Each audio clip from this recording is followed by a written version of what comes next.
తెలంగాణ ఆవిర్భావ వేడుకలకి సోనియా వస్తారా రారా? అంతకంటే ముందే ఈ అంశం ఇప్పుడు రాజకీయంగా ప్రకంపనలు రేపుతోంది. సోనియా ఆహ్వానాన్ని బీజేపీ నేతలు తప్పుపడుతున్నారు.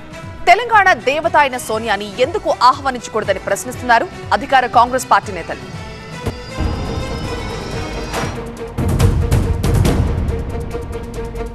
జూన్ 2వ తేదీన తెలంగాణ ఆవిర్భావ వేడుకలకు సోనియాను ఆహ్వానించాలని నిర్ణయించింది రాష్ట్ర ప్రభుత్వం. 3 రోజుల క్రితం జరిగిన భేటీలో కేబినెట్ నిర్ణయించింది. ఈ అంశం ఇప్పుడు గల్లీ టు ఢిల్లీ చర్చనీయాంశంగా మారింది. సోనియాను ఆహ్వానించాలి అన్న ప్రభుత్వ నిర్ణయాన్ని ప్రతిపక్షాలు తప్పుపడుతున్నాయి.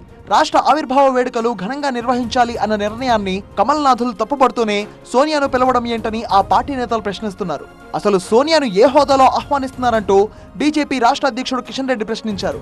తెలంగాణ ఉద్యమ సమయంలో 1500 మందిని బలి తీసుకున్నందుకు సోనియాను ఆహ్వానించి సన్మానిస్తారా అని అన్నారాయన.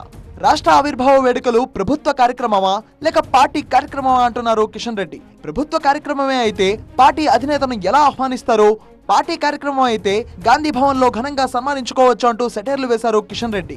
ఏ ప్రాతిపాదికన సోనియా గాంధీని పిలుస్తారు? 1500 మంది తెలంగాణ బిడ్డల ప్రాణాలు తీసినందుకు సోనియా గాంధీని పిలుస్తారా? ఏ ప్రాతిపాదికన పిలుస్తారో చెప్పాల్సినటువంటి అవసరం ఉంది. ఒక ప్రభుత్వ కార్యక్రమానికి ఒక పార్టీ అధ్యక్షురాల్ని ఏ రకంగా పిలుస్తారు? గాంధీ భవన్ పిలుచుకోండి, 1500 మంది తెలంగాణ బిడ్డలు ఆత్మ బలిదానం చేసుకున్నందుకు, హత్య చేసినందుకు సన్మానం చేయండి, మాకు ఏ రకమైన అభ్యంతరం లేదు గాంధీ భవన్లో. అయితే కమల్నాథులను కాంగ్రెస్ నేతలు తప్పుపడుతున్నారు.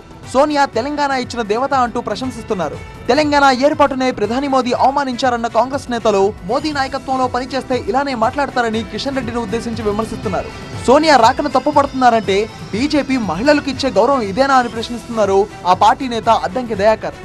తల్లిని చంపి బిడ్డని బతికించిండ్రు అని, చీకట్లో తలుపులేసి ప్రజాస్వామ్యాన్ని అపహాస్యం చేసి తెలంగాణని ఇచ్చిందన్న మోదీ అమిత్ షా నేతృత్వంలో మీరు పనిచేయడం, ఇలా సోనియా గాంధీ గారిని అవమానించినట్టుగా మాట్లాడడం సిగ్గుచేటు కిషన్ రెడ్డి గారు.